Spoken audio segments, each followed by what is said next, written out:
So within like 3 to 4 weeks, we went from 70K MRR to 7. I had to fire 60% of my staff. So we went back from 24 employees at the time to 7. We had a lifeline of 7K. It was bootstrapped. My bank account was no joke. In January, I told my co-founder, we need to start paying ourselves some money because I'm literally running out of money. And then COVID hit. The water's fine, homie, jump into the deep end. Sow it, you will reap it. We're talking how to start it, how to grow it, how to keep it. Take a deep breath. You are now rocking with Founder Secrets. Adriaan, welcome to Founder Secrets. Thank you. Thanks for having me. I'd like to start with, I think, a little bit of an unusual question. How did you meet your wife? That is an unusual question for Founder Secrets. So I met my wife 6 years ago at Burning Man. I'm Dutch originally. At the time I was living in Amsterdam. I met her. It was my second burn, her first burn. First night out on the playa. I was sitting near the dance floor where my buddies were dancing. And 2 o'clock at night, all of a sudden I see this beautiful woman walk into the party. And in my mind, time stood still, right? That's kind of like how I remembered. I saw her, our eyes met, and I just kept looking at her. And she was continuing to walk, and then at a certain point, she looked back over her shoulder because our eyes met. And I kept looking at her, like staring at her intensely, and then I just called her towards me. And she was like giving me an attitude, I'm not gonna come to you, but she was curious. So she came up to me, and the first thing I told her was like, you are so beautiful. And I said it was so much confidence that she would just completely let go of her guard. She said, oh, wow, who's this guy? So we started talking, amazing conversation. We kissed at the end. But after 2 hours, I was going somewhere else. She was going somewhere else.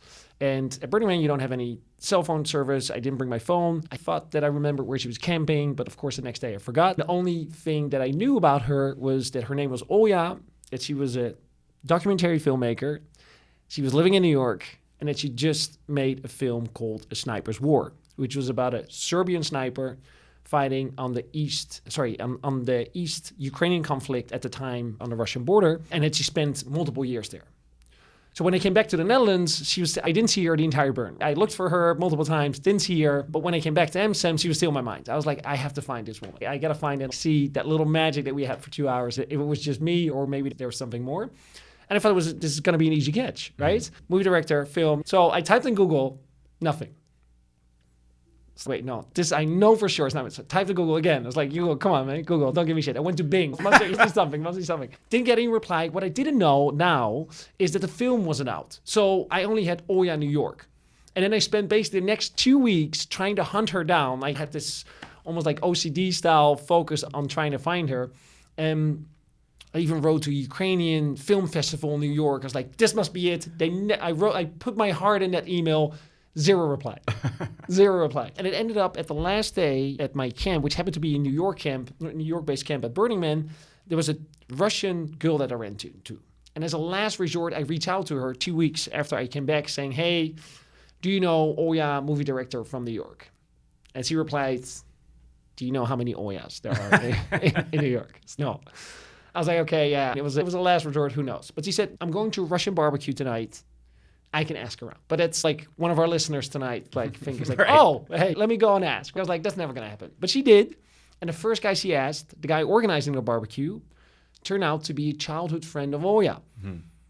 And they hadn't seen each other for 10 years until they ran into each other at Burning Man. So when he heard the story, he was like, that must be Olja. So the next day, he shared with me the news. The day after I got connected on Facebook with Olja, 6 years later, I'm living in New York, I'm married, and that's the story how I met my wife. I love it. Yeah. I know that there's business involved in there as well, right? Like you guys were long distance for a while, and you were running a business in a different country. Yeah. Can you kind of expand on that? How does business tie into this kind of relationship and how it flourished? So I'll give you like the backdrop in terms of how that led up, because there's a little bit of an introduction there. I'm a serial entrepreneur in the recruitment industry. At the time, I was working on my first business when we met. I was living in Amsterdam. And a year into our relationship, I decided to leave that business. That's a whole nother story that I can definitely share some learnings and especially some painful learnings. But decided to leave that business to start MatcHR, my current company. And I decided to start MatcHR in Kiev, Ukraine. The difficulty of setting up my business in Kiev, Ukraine One, it was even further away from New York instead of closer to New York. And we were now at this point like a year in a relationship, and we definitely took it seriously. Secondly, Ukraine was the only country in the world where she couldn't go to. Because she worked as a journalist on the pro-Russian side of that conflict, any journalist who had been on that side was on a blacklist in Ukraine and was not allowed to come into Ukraine. Even though she's been before to Ukraine and tried to find a story there, it just happened to be that the story was on the pro-Russian side. My wife being Russian, so she had unprecedented access to that side, and just the story kind of materialized in front of her camera. So when I told her, babe, I'm not coming to New York. I'm going to Kiev. That was a pretty tough call to make. But she understood because I was truly living from my passion and I was so determined to make both work. So from that moment on, I spent around 2 to 3 weeks in Ukraine, like on average, and then 1 or 2 weeks in New York. And that was my commute. Well, why was Kiev so important? Why was that the place you wanted to start? So what we do with MatcHR is we provide remote embedded recruiters for a fixed fee per month. And originally when I started the company, let me take one step back why I started the company, right? So during my time running a recruitment agency in Amsterdam and starting to invest in startups, I saw that the agency model works very well for specialized role. You need a head of development, you need a head of engineering, specific roles, specific only one Java engineer that you can't find yourself, right? You use an agency, you pay a fee, they specialize in all the Java engineers in the market, and that's like how the business works. But over time, especially if you grow as a startup, you got product market fit, and some of the investments that we did, the company start to grow, that model gets expensive very quickly. You don't really build any employer branding, you don't build your talent pool, the candidates are never yours, you don't really know what's going on. So from a business perspective, from an angel investment perspective, I was looking, there must be a different model that works when, the companies start to grow. And I couldn't really find something, at least in the Netherlands at that time, that really fit that purpose. And me as a founder of more of an agency type of business, I didn't like the model that much because we were very transactional. It was highly profitable because if you do well, you earn high fees, but it was very transactional. There was often like scrutiny about the fee, why so high, when people had to pay, even though there's a lot of work that goes into unfinished services, right? That's what a lot of companies forget. And I really like to build with founders. So the idea of MatcHR is actually when there's product market fit, Seed A, Series B, that's when we come in with dedicated recruiters on a subscription-based model. Companies pay us a fixed fee per resource per month, and we grow until they basically don't need us anymore, right? It's like in a nutshell the model. The reason why we went to Ukraine, because not only did we want to provide high quality service, we also wanted to outcompete any potential competitors on price. So for us, for the model to work and for us to still be profitable, we were looking for a country where they had high quality people, relatively affordable, easy to set up a business, and like same time zone. And after doing research, we looked in Africa, we looked all over Eastern Europe. Ukraine was by far the best country in terms of those aspects. And that's why I settled up to going to Ukraine. And then in 2018, I moved to Kiev, Ukraine. Never lived or worked there, let alone set up a company, let alone set up a company in this specific field. So on every single element of my life, I didn't speak the language either.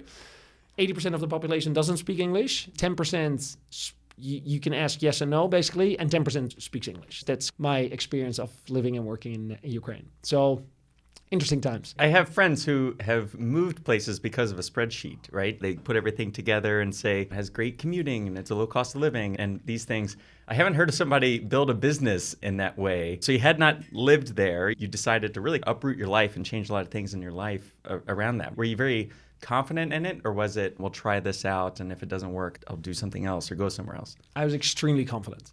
I was extremely confident for multiple reasons. I really saw a need for this business model. And the reason for it, because I saw it from both sides, both from an operating side and both from a business side. Two, when we thought of, so I actually approached my current co-founder with the idea he's a serial entrepreneur in the recruitment industry. He has multiple recruitment companies. I know him from college. And I asked him, hey, what do you think of this idea? And not alone did he say, this is a good idea. He said, this is such a good idea. I've been looking with one of my recruitment firms for this model. Let's do it together. And that was June of 2018.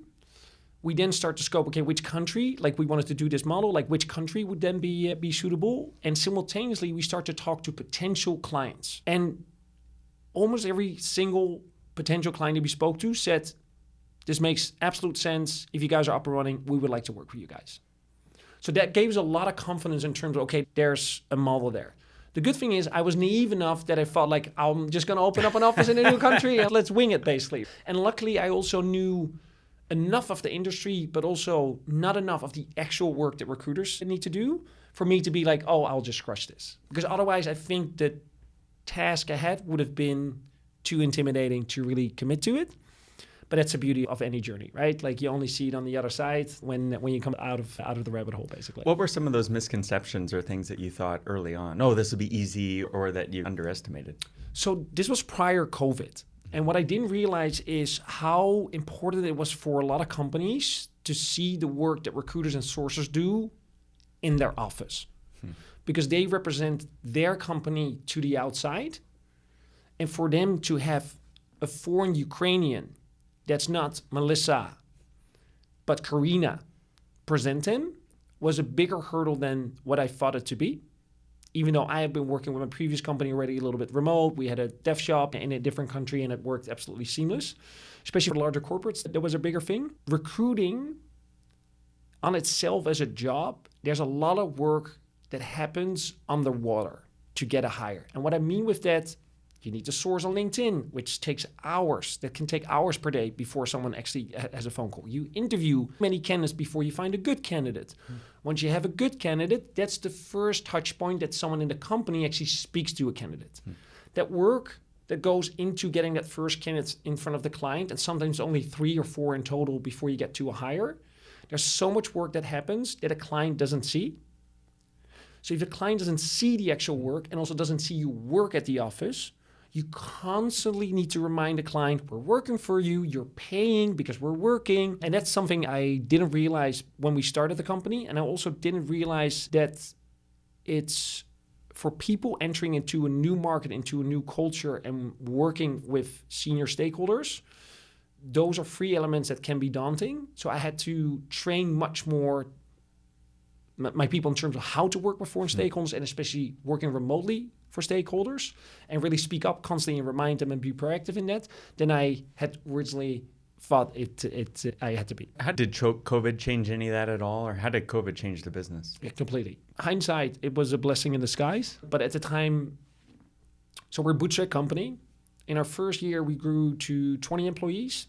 The next year, we wanted to double again. Our biggest client was Booking.com. And at that time, so we started 2018, early 2020, we were in negotiation with Booking to extend our contract for another year and actually get a larger contract. December, those conversations were pretty positive. January, all of a sudden they were slowing down. All of a sudden roles were canceled. And this is Booking.com. At that time, prior to COVID, they were printing money. Honestly, they couldn't grow fast enough. That their business model is unbelievable. And they were affected already by China because a big part of their bookings came from China, and China was the first to experience lockdowns, COVID, etc. So they were slowing down. So when COVID hit full force, we lost Booking, and unfortunately, we had a couple of companies in the travel industry. It turned out that our contracts weren't as protected as we thought they were, so there was like some wiggle room on force majeure that we hadn't really legally put rightfully in the door. So within like 3 to 4 weeks, we went from 70K MRR to 7. I had to fire 60% of my staff. So we went back from 24 employees at the time to 7. We had a lifeline of 7K. It was bootstrapped. My bank account was no joke. In January, I told my co-founder, we need to start making and paying ourselves some money because I'm literally running out of money. And then COVID hit. I happened to be here in New York. So I was stuck in New York, which was a good thing because otherwise I would have not been able to see my now wife. The only thing I did was work. I stayed. Well, you couldn't go anywhere, right? But I just worked, doubled down, and worked my ass off. Because we were already working remotely, the transition to our service level, there was no difference. What we just came to realize, like, actually we can do this work very well from home as well. And we were already running in Ukraine a little bit against the boundaries in terms of the senior talent that we wanted to hire that was difficult for us to find, but also to attract, actually. And that's when we made our first hire outside of Ukraine, in Russia, actually, our former head of growth. And it worked so easily and so seamlessly. And that's when we decided to become a fully remote company. That's when we decided to hire globally. Luckily, quite quickly, we were able to land TikTok as a new client, which was one of the big winners of COVID. Then the fintechs came, then the e-commerce came, and then slowly it started to come back. And then all of a sudden, the whole market flipped. Everyone was hiring, and then we couldn't grow fast enough. And we were able to keep up with the pace because we were able to hire remotely. And now with the war in Ukraine that happened, if it wasn't for COVID, we would have most likely had the majority of our people still in Ukraine. We would have continued to have an office there. And it would have been near impossible to keep the doors open and at least be operational for the time, especially the first months that the war started. Because in February of last year, when the war started, a third of my company was out. Just 24th February, some people came back only after 3 months. And with right reasons, right? They were literally fleeing for their lives, didn't know what was going on. The last thing they wanted to think of is work. And we were affected both business and personally. How do you manage that as a founder? And you were here, right? You were here in New York. Yeah. How do you manage that as a founder of the business? Yeah, I wrote down a couple lessons I learned during that time. I think a couple things we did well, a couple things we could have done better. So in the weeks leading up to the war, the tension started to increase, right? Remember, the US was saying, Russia's going to attack. And we're like, no, this can't be war. Russia would never do that. Why would they do that? It's so silly. And my colleagues in Ukraine were also like, that's never going to happen. They're not going to be so silly. Or at least, of course, they were worried, but a little bit in the know. I think what we did well is that we told all of our employees, if anything ever happens, we will pay for relocation. And if anything ever happens, we will support you in whatever shape or form possible. Which was good. That gave rest. And at that time, we were very comfortable saying that because we truly didn't believe that the war could happen. What we could and should have done better is actually create a plan, really a truly plan B, C, in terms of what happens if the war really starts. We never gave that a true thought. And okay, what happens in terms of our business? What if so many people are out of business, right? So we didn't plan for that. And then when the war started, I was shocked. And the first 3 days, I also happened to have COVID right at that time. So energetically, I was not in a very good space. I just kept watching the news. I was in this kind of black hole watching news. And only after 3 days, when someone asked me, one of my colleagues actually asked me, Adriaan, what are we going to do with the account that don't have any resources? And that was the moment I snapped out. I was like, okay, fuck, I need to step out. Now it's time. I need to be the CEO. Stop watching the news, putting my personal sorrows and everything that's happening aside and trying to help. I was constantly trying, where can I help? What can we do, right? In that way is, no, company first. Make sure, inform our clients what's happening. Everyone luckily, but everyone, of course, understood and everyone's very willing to help in that sense. Also then look, okay, with the existing 2/3 of the company still operational, who can we patch where with it, which clients? Constant communication with clients, constantly updating with our current employees and being in touch with my employees in Ukraine, what was happening with them, if we could support them, what their plan was. Some of them went off the grid for a couple of days. We had no idea where they were. So it was very stressful. But that was a big learning for me is one, plan, even though it's so unlikely, but there were definitely signs we should have had that conversation. 2, snap out of it the moment it happens, really get into that kind of operational modes. Okay, the house on fire. Instead of running around screaming, the house is on fire, okay, who's going to do what, right? That would have been helpful. And really guide people. So when you say, I'm going to help you with relocation, we should have said, we have a house for you in Portugal and Lisbon for a week. You can come there. We have X amount of beds. If you don't want to come, no worries. If we would have done that, people would have been immediately, okay, let's go there. Because when the war started, a lot of people were running around, the house on fire, where do we go? We have no idea. And a lot of people stayed as well, right? We're we don't know where to go. Think about it, right? All of a sudden you have rockets landing on your house. What do you do? And a lot of people stayed. And I think if we would have provided them with that option, it would have really helped with them feeling secure. And that potentially more people would have left Ukraine. And now it's hard for a lot of people to leave Ukraine because men are not allowed to leave Ukraine between 18 and 60. And it's becoming more and more difficult for them to continue to work, but also you see the mental struggles that's happening. It's close to a year now that they've been in active war. Those are great lessons, I think. I want to shift gears. I know that before recruiting, you were at Unilever, right? Yeah, correct. I have two questions. One is, do you think that entrepreneurs or founders should work at a major company, like a multinational like that, before going into entrepreneurship? And two, do you think that helped in the business? The related questions. Yeah, no, great question, actually. And it's funny because both my co-founder and I, he started his career at the consultancy firm called Roland Berger, and I started at Unilever. And we actually both had this conversation, and we both have a firm yes that we really appreciate the fact that we started first as a corporate before going into the startup world. And my biggest eye-opener was after 4 years at Unilever, when I joined as a partner at my first company, which was already up and running. They had 15 employees and a bunch of interns. When I came there, I was shocked how unprofessional it was. What does that mean? It was so disorganized. There was no structure, meetings, everyone was constantly late, but there was high energy constantly, but everyone was late. There was no structure. It's like putting a kids team and everyone runs after the ball. That's literally, that's the best comparison I can make. But everyone's excited, right? We're gonna score a goal, but we don't really know where to go, but like just run. And then I realized what it takes to run it. And at that time when I joined Unilever, it was a 120,000 people company in every single country. What an extremely well-oiled machine Unilever was. And the biggest lesson what I learned there is I learned how to work professionally and what it takes to work in a small team and the small impact that you have, but being part of this giant mammoth and how that's just tanking along no matter what. And that 4 years working with a lot of very smart people in different settings, like in decades of history of how to work professionally and be the top of what you do, gave me so much insight of what it's like to work in such a professional environment, and it immediately sets the bar. And it doesn't necessarily have to be a corporate in that sense. Maybe you call Meta now corporate, I don't know where it is, but like those typical kind of like fast-growing companies where you have a lot of very good people working with a lot of experience is very valuable.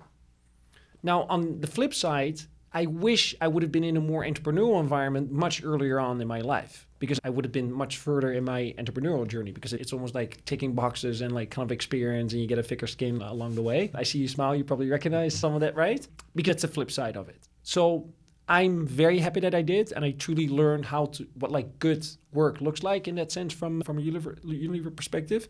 At the same time, I wish I would have been in a more entrepreneurial environment earlier on in my life. That helped you, and you have some very large clients. Did that experience help you in landing those clients, or are they not related at all? No, they weren't related because I was not working recruitment at all, so I didn't touch recruitment at all within Unilever. I was able to land larger clients because the first 3 years of my entrepreneurial journey, I worked in the recruitment industry. That's where I built my network through my co-founders. And when I started MatcHR, I really started to utilize the network that I built up. And I really approached anyone that I thought that could be a potential client saying, I have this idea about MatcHR. What do you guys think of it? Can I have a cup of coffee? Can you like spare 20 minutes with me? And we landed our very first client, which was Revolut, which at the time wasn't as big as it is now, right? And this actually comes for Unilever because I did a traineeship with a guy from England, and he left after 2 years and he joined a small startup called Revolut. Mm-hmm. And I think he was employee number 40 or something. And he did well for himself. Yeah. And it was cool. So many years later, I called him up and said, hey, Rishi, Revolut, I see you guys are growing rapidly. Could our service be something for you guys? And he was like, sure, let me introduce you to the head of recruitment. I was like, whoa, okay, that went easy. Get on the phone with Charles. I will never forget this. Super young guy, 24. He studied data engineering. And these guys at Revolut were just throwing people, you do recruitment and we'll see you later. Everyone's working 100 hours per week. It was crazy. So this guy is on the phone. I will never forget this. This is a good founding story. This is how we started the company. The day before, I sat down with my co-founder. We're like, okay, we're going to go to Ukraine. And he's all strategy consultant. So he made this whole Excel sheet. It's like, when we're going to be live. We need to do all this stuff. So he said, it was the beginning of October. He said, 1st of January. That's when we're going to have our first clients. Then we're going to be working from, because we need all these things, set up a company, website, pages. You need to move to Ukraine. We need to hire first people, blah, blah, blah. I was like, oh, it sounds long, man, like 3 months. And I was not making any money. Right? I was like, let's get this ball rolling. He said, Adriaan, I just want to be realistic. I know you want to go fast, but I don't think the 1st of December is realistic. Day later, I was like, okay, but I was in my mind, I was like, I'm going to prove him wrong, right? Day later, we sit in a call with Revolut, and we thought this was, we just wanted to share our idea. Do you think this is something, right? He was like, so who are you? And we're like, we're MatcHR. So it was me, it's like, okay, we're pitching. 25 minutes in the call, he said, I love this. When can you guys start? And we were both silent. And I could tell by him that the 1st of January, he was not going to fly. And again, this is the beginning of October. So I said, 1st of December? And he looked at us, no, it's too late. Can you guys start in 2 weeks? Otherwise, you need to go to a different provider. No problem. Got off the phone. I called my co-founder. I was like, holy shit, we got Revolut. Ah! And he was like, holy shit, how are we going to do this? I was like, I don't know, but let's fucking celebrate. Let's do this. And the beauty is, within 2 weeks, we fixed everything. We built the website. I bribed an attorney to sign a release. I flew to Kiev a month and a half earlier. I worked with freelancers in Ukraine that I'd spoken to in my first sample. They turned out to be terrible. We did a lousy job for Revolut, in all honesty. I had my former intern make a draft proposal. Luckily, the legal team of Revolut was so slow that they kind of delayed the process for 2 weeks, which was actually the 2 weeks that we needed. And then we got started. And because of Revolut, we were able to get in front of Booking. And because of Booking, we were able to get in front of Stripe. And that's like the domino effect, right? You need one person to believe in you, and that opens many doors. I can imagine listening to this and thinking, a lot of people pitch Revolut. A lot of people pitch Stripe and Booking. In my last business, we sold expensive websites into large companies too. And we lost all of those deals for a very, very long time. And I'm curious, what do you think? Maybe you had an introduction into Revolut, but is there more? What would you say to the person that wants to get into one of these big companies and selling something else, right? What do you think? Is it confidence? Is it the way? What would you say to them? So honestly, it was for us at that time, was being at the right moment at the right time, right? If we're now trying to pitch at Revolut, we're not getting it. That's also like how simple as it goes. Like it was really, they were growing so rapidly. So at that time was the right moment, the right time. So that's just kind of luck. But luck is also when preparation meets opportunity, right? That's truly what happened. Because next to Revolut, we also had a lot of no's of companies saying, no, I don't have time, or like, I don't want to speak to you guys. And then I think, especially in those early days, what worked well for us is that we were truly doing market research and not being evasive, buy me from this. I truly went up to Taylor and say, Taylor, we got this idea. Do you want to listen out? I really want to hear your feedback, whether this is something that could work for you guys, because we feel that it could, but we're in this first initial phase. Can you maybe share your feedback? And it truly opened doors at some of the larger companies. We did speak. I was so confident that this was the service that they needed. So I truly spoke. I came from a source of you guys need it, right? So it was almost impossible for them to like almost not get caught up like in the energy that we're putting in or the enthusiasm that we had. And so I think that really helped. We never came as, I don't know, do you think? No, it's like, Taylor, listen up. This is what we've built. This is where we come from. I truly feel like this is something that you guys could use. What do you guys think? And they were like, yeah, okay. So to that was immediately like how we started the conversations. But we also asked a lot of favors from people on our network. We got introduced to the head of recruitment of Booking.com because we knew a partner of a very large executive search company. And I truly asked her, like, hey, can you maybe help us? Is there anyone in your network that can help you with an introduction? And she just loved our kind of young and ambitious entrepreneurship. And she introduced us to the head of recruitment of Booking.com, who at the time thought, oh, this is an established company, which we're not. Yeah. Have you always had this level of this infectious positivity and confidence? That comes very naturally with me. Yeah, so that comes naturally with me. Yeah, and that's how I do my sales. But I'm also like a little disorganized. Something in the conversation I can spend too long. Oh, tell me about your weekend. Tell me about this. Tell me that. Like that sometimes kind of derails the conversation. But I really sell from like a relationship oriented, like really invest in the other person. What's happening. I'll give you an example. Today, right, we host a meetup. I was looking for a sponsor. It's in 3 weeks, very short notice. And all of a sudden I had, this is the company that might be able to do it. So I was able to connect with them. And I saw on this guy's LinkedIn that many years ago, he worked with the same digital agency. He worked at a digital agency that I had worked with my Unilever career. So when we started a conversation, they were like, all right, so what did this guy have to say? And I said, Dan, listen, before we start, I noticed, and I said, you will never guess what we have in common. And he was like, well, Dan was like, yeah, no. I was like, you worked at the digital agency that used to run creative ads for my pasta sauces at Unilever. He was like, no way. I was like, yeah, Dan, we worked together before. That's why we need to work together again today. And he was like, oh, wait a minute. I like that. So, those are the little things. And that truly comes from the heart, but it really helps to break the ice and establish that level of trust. Do you think that the recruiting industry is going through, AI is what everybody's talking about in every industry, And I feel like that in recruiting in particular, AI has been held up as, hey, this is going to change everything. This is going to put these guys out of business. And this is going to... Yeah. How do you feel about that when you hear something like that? So the funny thing is this conversation has been going over the industry since the 80s, right? No, seriously. So 80s already was the first word of AI. Same with robotics, right? Robots are going to take over the world. We are at a level that AI is absolutely phenomenal and what it now is able to achieve. What I foresee is that people, in the end of the day, still want to talk to people. It's going to make the life of recruiters and sourcers easier.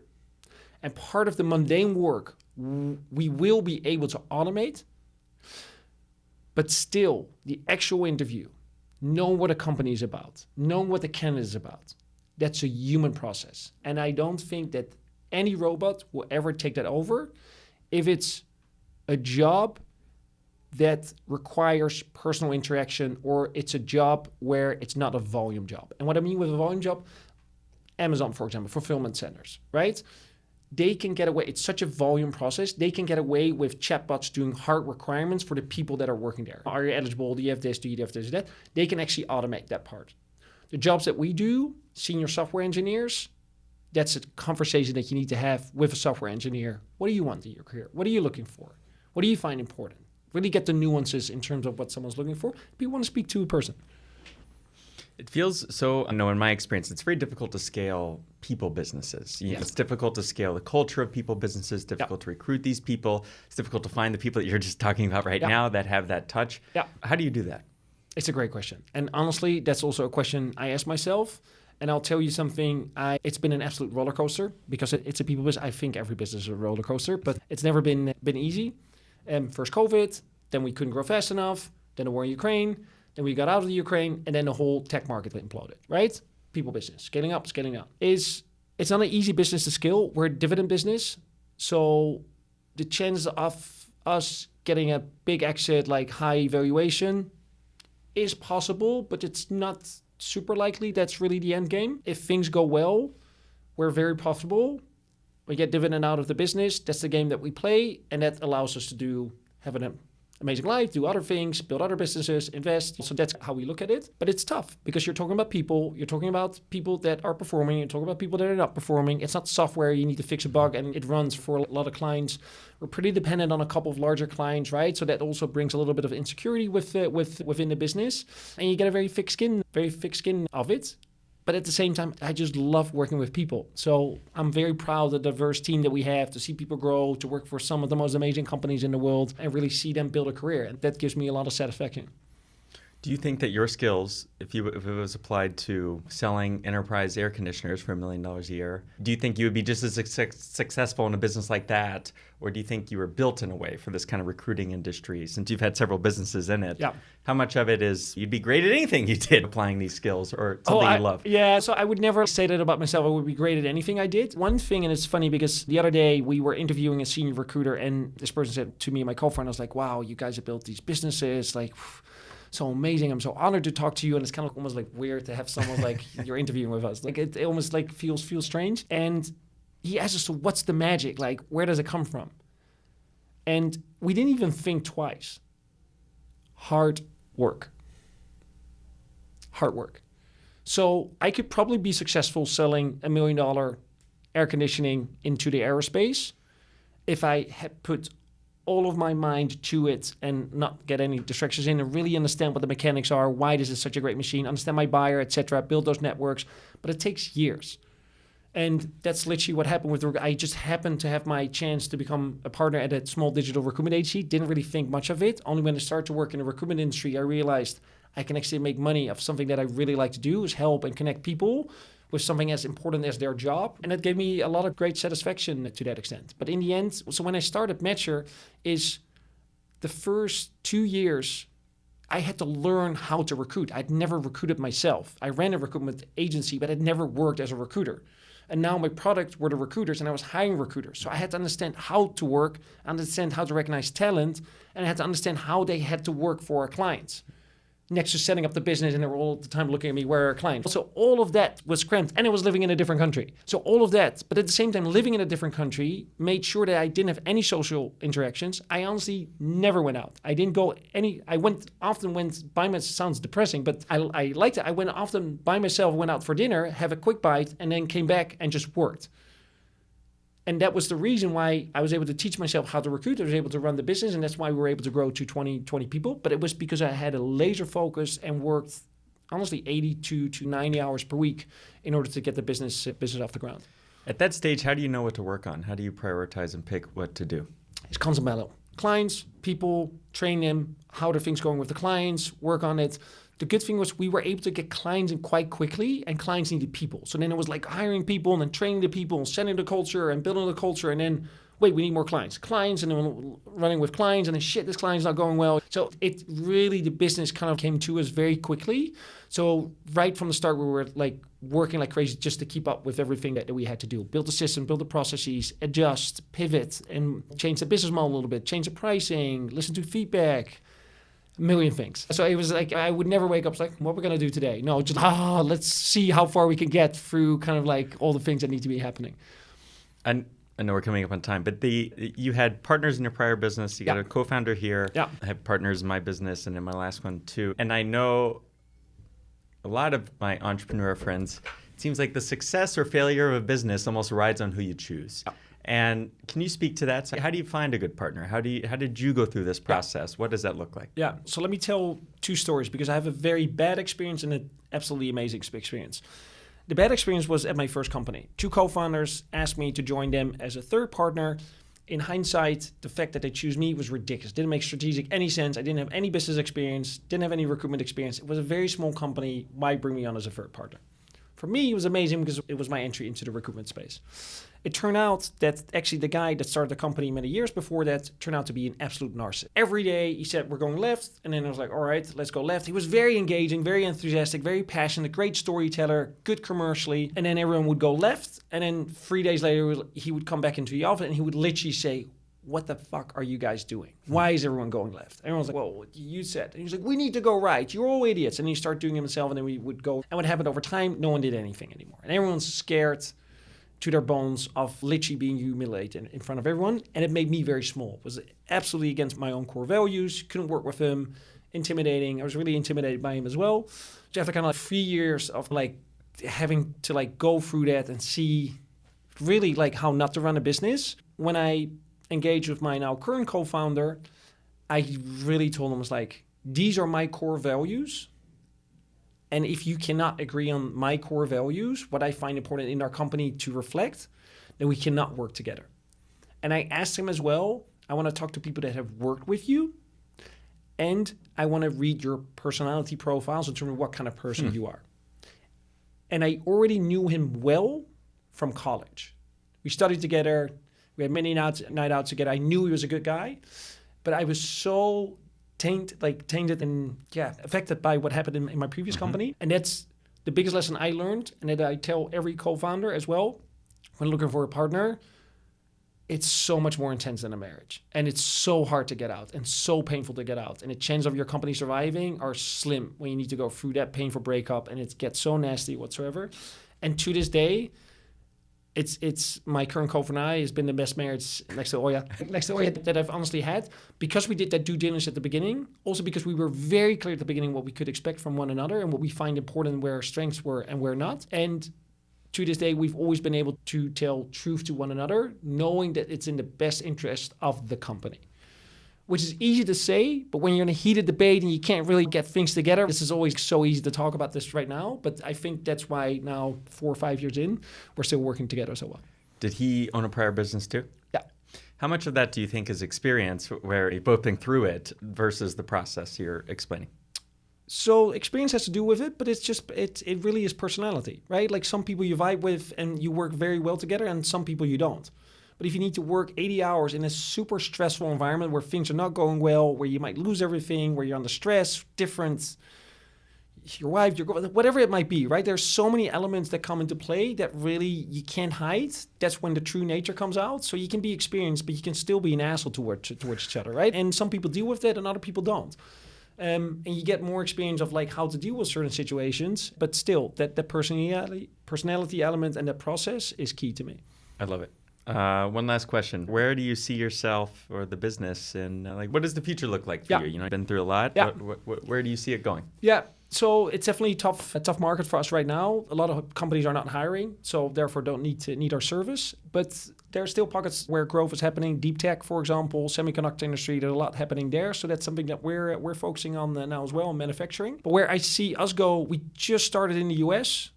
And that's looking very promising for us. So I see a lot of growth coming from the US. And where we see our business grow, we're now kind of like a 40 people business. In the next 5 to 6 years, we want to hit around 200 to 50 people mark. That's definitely not going to happen this year. But in the next 2 years, stabilize, grow a little bit. And that's when I truly feel that we can really accelerate when we get through that. Excellent. Anything anything you want to plug, one, and two, any kind of final parting advice or thoughts to other budding entrepreneurs out there? Yeah, so budding entrepreneurs, I would definitely say in that first stage is don't overthink it and do it. Probably everyone says that at this podcast, but it truly is what it is. Don't be afraid to fail and ask. Ask for favors, ask people around you. You need to hustle. If you don't do it, no one else is going to do it. And that's something that you constantly need to remind yourself of. Not let go, don't let slip. If you let it slip, that's a culture that you set, and go for it. I love it. How can people find you? LinkedIn is the easiest. My linkedin.com/in/Adriaan Kolff. That's the easiest. Perfect. Adriaan, this is great. Thanks Awesome. so much for coming in. Awesome. Thank you for rocking with the homies. Taylor, Trusty, and Flavio. Seize the day, own it. Until next time, hold it down, hold it down.